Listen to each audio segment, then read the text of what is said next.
Good morning, class. Good morning, ma'am. Morning, ma'am. How are you? Good morning, ma'am. Good morning.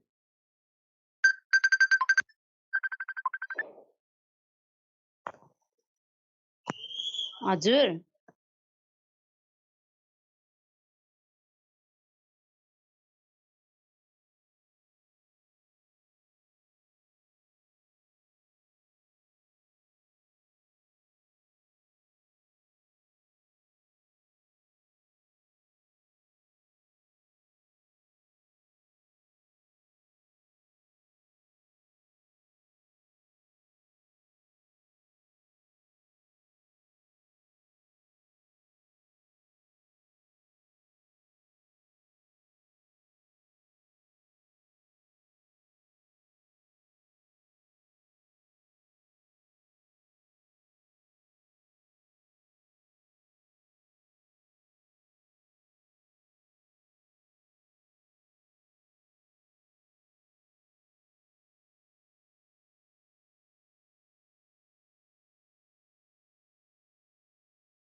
Yes. Good morning, class.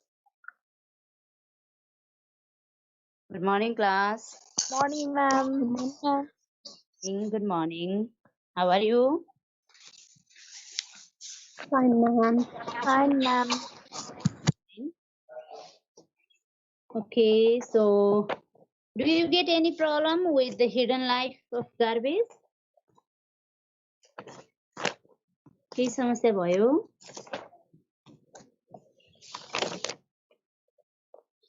Hello. Do you get any problem there? कि पढे हेरेकै छैन?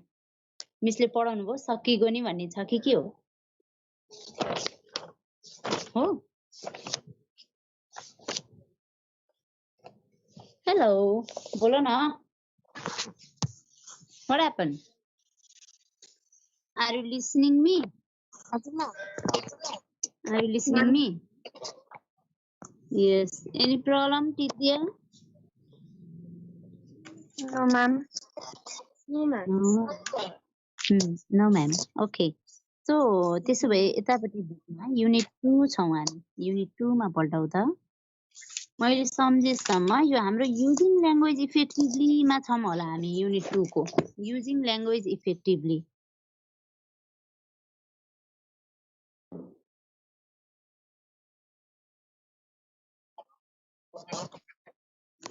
हजुर अर्को book अब यो unit 2 सक्छौँ. तपाईहरुको फर्स्ट टर्म एक्जाम भइहालेछ भने पनि नो म्याटर के. कोर्सहरु क्वेशन निकाल्न पुग्ने गरी पढाइने उताबाट. अब यो आदि छोडेकोलाई चाहिँ फेरि नभ्याइएला कि भनेर उता गयो हो नि त. अब सेक्सन ए र सेक्सन बी सिमिलर भयो क्या course. Okay, so did you get the page? Yes, ma'am. 68. हजुर 68. 68 is 68.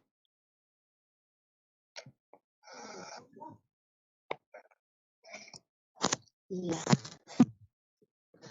Using language effectively. Oh, yeah, I mean, are we here? Yes, I ma'am. think so. Okay, how to use our language effectively? We speak, होइन बोल्छौँ हामी. We knew the different ways to speak. बोल्ने छुट्टै तरिकाहरू पनि हामीले पढ्यौँ, no?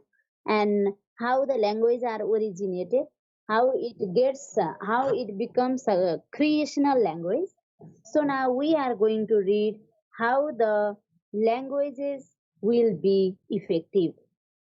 How can we make our language very effective? हाम्रो भाषालाई कसरी इफेक्टिभ बनाउने त? These things we are going to read over here. So, the way we use language plays an important role in the communication process. The way how we speak, it is the most important thing while speaking. That means in our communication process. Sometimes, we have seen some peoples, कति मान्छे हामीले देख्छौँ, when someone speaks that do not makes an issue. हाम्रो घरमा and in our family too, day to day life too, everywhere we can see somewhere, सधैँ त नहोला तर कसैले बोल्दा चाहिँ केही असरै नपर्ने, उसले जे बोले पनि सबैलाई चाहिँ सहन सक्ने हुने. And if the same thing and same words are spoken by some others, then it becomes a matter of issue. Have you been in such condition? Class? Hello. Ma'am. कसैले बोल्दा चाहिँ हजुर कसैले बोल्दा त्यही बोली बोल्दा चाहिँ केही नहुने, कसैले बोल्दा चाहिँ त्यो एकदमै इस्यु नै बन्ने क्या, सही गलत यो त्यो यस्तो खालको कुराहरू हुने. Have you been in such condition? Yes, ma'am. Yes. यो के हो भन्दा what is this, हामी चाहिँ गर त्यस्तो भन्छौँ के भन्छौँ हैन. This is the way how they speak. कसैले त्यही कुरा भन्छ तर मिलाएर घुमाएर भन्न सक्छ, कसैले त्यही कुरा भन्छ उसले चाहिँ राम्रै कुरा पनि अलि चर्केर हैन अलि रिसाएर त्यसरी भनिदिने हुन्छ. And that becomes an issue. So using our language effectively is a great matter, where we can continue our language and we can make peoples satisfy with our language. It's an art. यो पनि कला हो. The center of the source should use appropriate language. On the source, the purpose of communication. Yes, on what purpose we are communicating, we are talking. The intended audience. को हुन् त? Yes, whom we are going to speak. बच्चाहरूको कुरामा बोल्दा ठुलो मान्छेले बोले जस्तो बोल्दा it will not be effective. Matured educated मान्छेको अगाडि बोल्दा हामीले बुझाइ भन्दा यस्तो पनि के बुझाइरा होला, it becomes the next issue. So what it says is the sender of the source, yes, who sends, they should use appropriate language. We need to think, we need to remember on what we are speaking and about what we are speaking. So we must use an appropriate language, and that suits the purpose of communication. हामीले संसार गरेको, हामीले बोलेको, हामीले भनेका कुराहरू अर्थपूर्ण हुन् त्यो उद्देश्यले बोल्नु पर्यो. The principles of effective business communication apply in any circumstances. In addition, effective language is inclusive or culturally sensitive. हाम्रो effective language भाषा जुन छ, this is inclusive. एउटैको मात्र छैन. We can include the different languages while speaking. Means it is inclusive too. Culturally sensitive and unbiased. सांस्कृतिक रूपमा एकदमै संवेदनशील छ. And it is very unbiased. Biased छैन. It uses familiar words and phrases. हामीलाई जानकारी भएका words and phrases are used here in this way. That means while using language, while talking. For most people in Nepal, English is an acquired language. हैन हाम्रो लागि acquired भनेको अन्तबाट लिएको भाषा हो English. अझ हाम्रो लागि त English is not the second language. Brahmin and Kshetri, it is the second language. English is the second language. There are 123. अहिले त 29 भनेको छ अझ भाषा पनि 23 बाट 6 वटा नयाँ भेट्टाइयो अरे. So now 29 languages. 129 languages in Nepal. They speak those languages, their original language, and Nepali becomes their second language. हैन त पहिला त उनीहरुको त्यो 129 Rai Limbu Tamang Newar whatever Raute Chepang Tharu wherever the people are there, they have their own language first. पहिला त उनीहरुको आफ्नै भाषा छ, that is their first language. Then after second language के हुन्छ होला उनीहरुको लागि? What will be the second language for them? Nepali language. Obviously, because Nepali is an official language of Nepal. Now they need to learn English. Then English becomes third language. Another third language. Obviously, it will be very hard. Obviously, it will be very hard. त्यो बच्चैलाई सम्झ्या त घरमा एउटा कल्चरमा सिकिरा हुन्छ, एउटा भाषा बोलिरा हुन्छ, स्कुल जान्छ अर्को भाषा बोल्छ र स्कुलमा उले दुईटा भाषा बोल्नु पर्ने हुन्छ अहिलेको स्कुलहरुमा. How hard it will be. बोलेन we say, but it's actually very hard. Very hard. त्यो उसको जिब्रो भन्ने पोएम छ के एउटा हेर्नुस् न there the actual reality is there. So English is an acquired language. It is not our own language. We learn it in schools and colleges. It is a foreign language with its own distinct structure. हो यसको आफ्नै स्ट्रक्चरहरु छन्, rules and standardsहरु छन्, and it's our foreign language.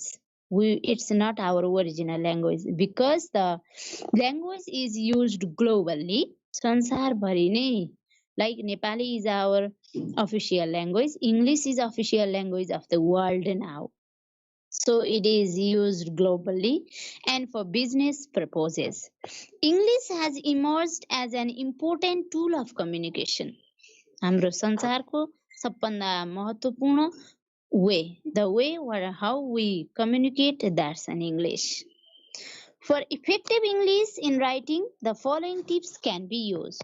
Now, this is the most important thing what we are going to read. हामीले भाषालाई इंग्लिशलाई राम्रोसँग present गर्नको लागि what tips are there? How can we make it more effective? How can we use it? It is given over here. Use concrete, not vague language. Concrete भाषा बोल्नुहोस्. Use concrete, not vague language.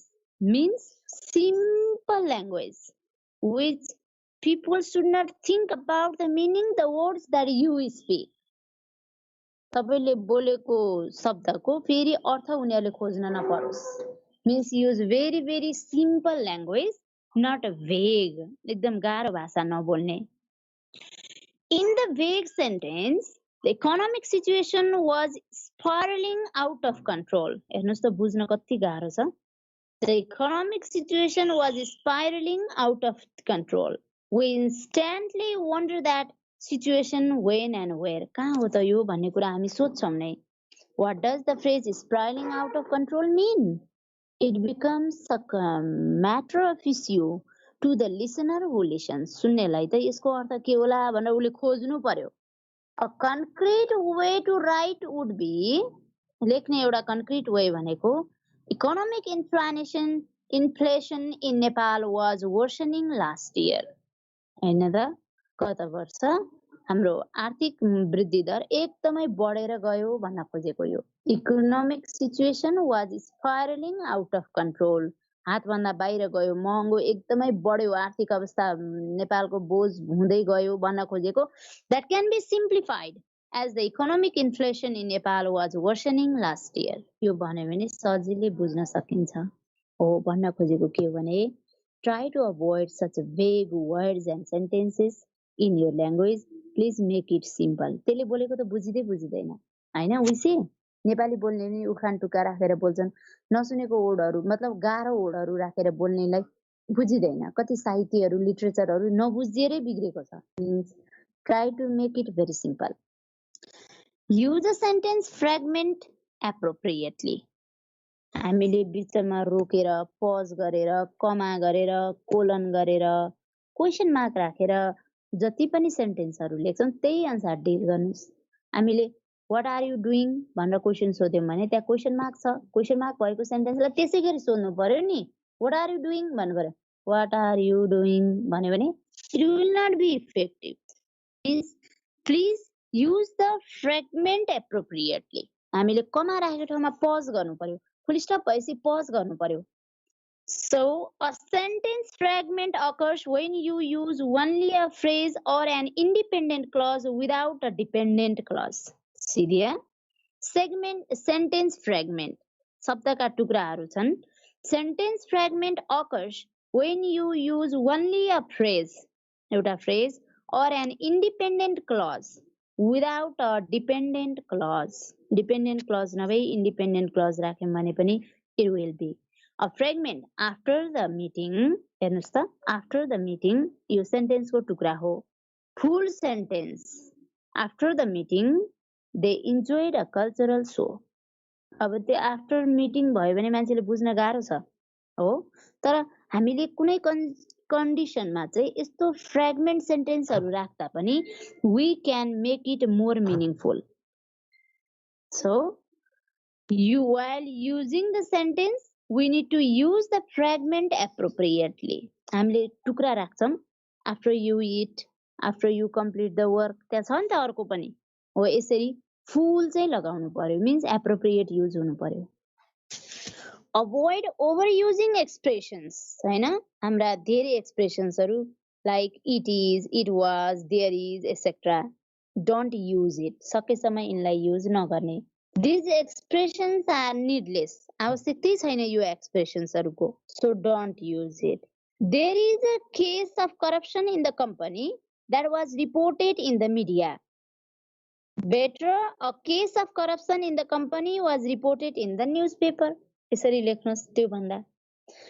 Even better in active voice. So while writing any writings and while doing any type of communications, writing लेख्ने र कुनै पनि communication गर्नु भन्दा अगाडि please as far as possible write active voice or direct speech. सिधै लेख्ने के घुमाएर नभन्ने सकेसम्म। If it is not possible then only think about the indirect speech and passive voice. Avoid dangling modifiers. अब what is dangling modifier? हामीले पहिले पढिसक्यौं नि। म भन्दैन अहिले। We should not use the dangling modifiers in our writing. What are dangling modifiers? अगाडि पल्टाएर हेर्नुस् त्यहाँ। अगाडि युनिट 1 मा हामीले पढिसक्यौं। When starting a sentence with an incomplete phrase or clause, complete नभएका phrase र clause बाट sentence सुरु गर्नुहुन्छ भने remember to include a person or things it describe. कुनै मान्छे र सामान यसले describe गर्यो भनेर बुझ्नुहोस्। Example with a dangling modifier, working in Nepal. It is describing about Nepal now. हैन, working in Nepal अगाडि राख्नु भनेको नेपालको बारेमा भन्दैछ। His business made gains in the tourism sector. Concrete form, he worked in Nepal and his business made gains in the tourism sector. Another example, walking down the hall, his hat fell. Correct form, his hat fell while he was walking down the hall. यसरी चाहिँ लेख्नुहोस्, then it will be more effective. Use active voice wherever possible. I have said you before too. Don't try to use passive voice and indirect speech as far as possible. While writing, while speaking, while writing, please try to go through the active voice as far as possible. Avoid voice in direct. हैन, direct मा लेख्नुहोस्। It is where the subject performs the action. हाम्रो subject ले कहाँ गएर action perform गर्छ, that is. Passive voice is indirect and it is where the subject receives the action. हेर्नुस् त। Active voice is direct, सिधा हुन्छ, where the subject performs the action. Passive voice is indirect, where the subject receives the action. So passive voice is a little bit hard to understand as compared to the active voice. Use passive only when the receiver of action is not known. तपाईलाई action गर्ने को हो भन्ने थाहा छैन भने मात्रै passive voice use गर्नुस्, otherwise don't use. Arjun sold his car. Passive voice is the car was sold by Arjun. Passive voice is also used when someone seeks to avoid responsibility for an action. Example, the window was broken. तर कसले त थाहा नै छैन. So it is written passive voice. I broke the window. भइदिएको भए active सिधा हुन्थ्यो तर त्यो आई भनेर खुलाउन नचाहेको कन्डिसनमा चाहिँ we can use passive. The window was broken. Yes. Okay. Now use parallel construction. एउटा सेन्टेन्समा उस्तै उस्तै खालको मिनिङहरू हुनु पर्यो. एउटा एकतिरको एउटा अर्को मिनिङ आउने सेन्टेन्स ल्याएर नराख्ने in a paragraph or in any type of communications. Be consistent in presenting a series of ideas in a sentence. Chronologically जाओस् one after another. बिचमा छोड्ने कटाउने मोड्ने कामहरू नगर्नुहोस्. Example, I like business person who are honest, hardworking, reliable, and so philanthropic characters. Correct. I like business person who are honest, hardworking, reliable, and philanthropic. Oh, another example. She is good in listening, writing, speaking, and to solve problems. Correct. She is good at listening, writing, speaking, and problem solving. हो यसरी serially आउने गरेर लेख्नुहोस्. बिचमा अरू idea change गरेर अथवा त्यसमा पनि हामीले युज टु लिसनिङ वर्ड्सहरू जस्तो बनाएर चेन्ज गरेर नलेख्ने. So now place descriptive words and phrases as close to the words they modify. See here, next tip is place descriptive words means the words which describe and phrases as close to the words they modify. है ती शब्दहरूको नजिकै modify change हुने गरेर राख्न सकिन्छ. But it must be descriptive words. It is difficult to find out which word modifies which one if they are placed apart. छुट्टाइदियो भने कुन वर्डले कुनलाई चेन्ज गर्छ भनेर थाहा पाउन अलिक गाह्रो हुन्छ. Try to find out it yourself. Suppose here is an example. She has a cell phone that her brother brought for her in the purse. Better in the purse, she has a cell phone that her brother bought for her. यसरी खुलाएर लेख्ने. हेर्नुस् त माथिकोमा she has a cell phone छ that her brother bought for her पनि हो in the purse. Now it makes confused. No? So if it is written in the purse, she has a cell phone that her brother brought her, it will be more clear. So please place descriptive words and phrases close to the words that they are going to get modified. Next one is avoid double negative in a sentence and avoid confusion. I deny working and eating I don't like. ल हेर्नुहोस् त double negative भयो भने the sentence itself is grammatical incorrect. Deny त आफै के हो negative word हो हैन. So please avoid this type of double negatives and confusions which creates confusion. They also create confusion. For example, I am not uninterested in your personal. I am not uninterested. हेर्नुहोस् त double negative. She is not unwilling to move to Jumla. Is not unwilling. Better I am interested in your personal proposal. She is willing to move to Jumla. हैन यसरी चाहिँ राख्नुहोस्. त्यसले गर्दाखेरि it will be clear. बुझ्न सजिलो हुन्छ. Use conversational tone. संवाद गर्ने खालको चाहिँ हुनु पर्यो. As far as possible. Your style in choosing your words. हामीले शब्द चुज गर्दा sentences हैन वाक्यहरू चुज गर्दा and building paragraphs creates a certain tone. There are certain tones obviously हैन commanding tone होला or persuasive type of tone होला a questioning tone होला केही न केही त हुन्छ नै. There obviously will be the tone. Create a conversational tone. संवाद गर्ने खालको भाषा शब्दहरू राख्नुहोस्. Note that writing is different from texting. Writing is different from texting. लेख्नु भन्दा yes हामीले टेक्स्ट गर्नु भन्दा writing is different. Writing and texting is different. Avoid stale and pompous or high sounding language. यस्ता डबल मिनिङ लाग्ने वर्डहरू सेन्टेन्सहरुमा नराख्ने, avoid bargaining or प्रेचिङ, कसैलाई भने जस्तो ज्ञान शिक्षा दिए जस्तो नराख्ने, be careful when using humour and being intimate, हैन, हामीले ह्युमरस वर्डहरु राख्दा अलि ध्यान दिनुहोस्।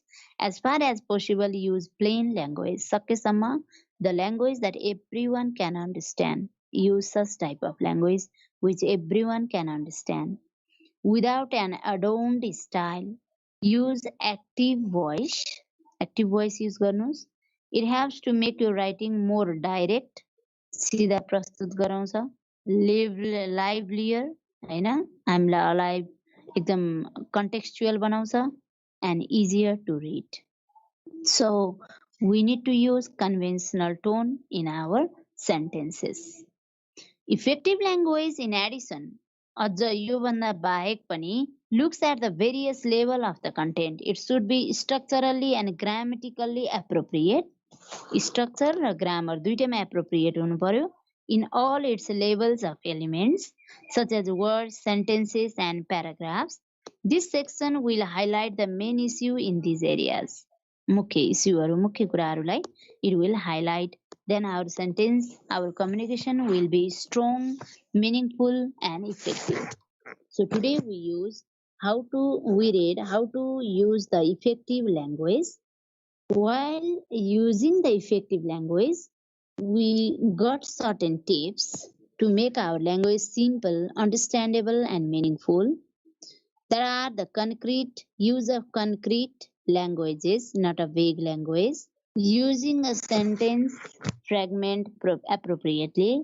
Avoiding overusing of expressions like it is, it was, there is, यस्ता खालका expressionsहरु सकेसम्म नराख्ने.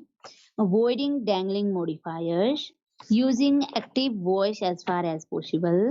Using parallel constructions.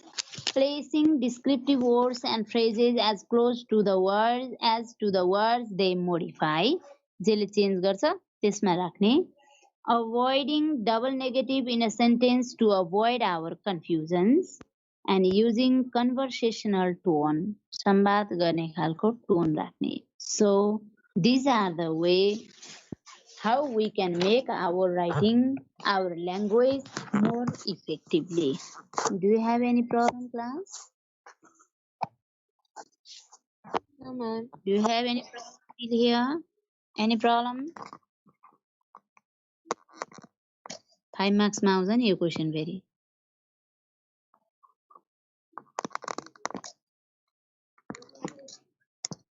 Any problem? No, ma'am. No, ma'am. No. So आज सुरु गर्ने कि भोलि गर्ने त? Strong words. So what is strong words I भन्छु and we will read tomorrow, okay? As we noted earlier, words are here for us to help us expressions, observations, thoughts, feelings and needs. Don't confuse the one with the other and use precise word to express that exactly you want to express. If your purpose is to engage the audience, to connect with them emotionally, use effective words, typically vivid language like metaphors, figures of speech, personifications, and evocative words. Because whatever words we use, they have real effect on people. Communicators should pay attention in ethical implications of their words such as hate speech and bias. हैन, हामीले जे use गर्छौं वर्डलाई त्यो चाहिँ particular precise भन्न खोजेको कुरा ठ्याक्कै के हामीले तीर लाउने भन्छौं नि हो त्यस्तो वर्ड राखेर कम्युनिकेसन गर्न सक्यौं भने and those words which helps us to express our observation, thoughts, feelings and needs, that is known as strong word. त्यस्ता शब्दहरू जसले हाम्रो देखाइ, विचार, हाम्रो फिलिङ्स र हाम्रो आवश्यकतालाई प्रस्तुत गर्न सक्छ. Such words are strong words. So how to use these words we will read tomorrow. Got it, class? Yes, ma'am. Yes, ma'am. May I say goodbye to you all? अगाडिको एक्सरसाइज पठाऊ है, तिमीहरूले exercise पठाएकै छैन? Please send me. Thank you, class. Thank you, everyone. Thank you, ma'am.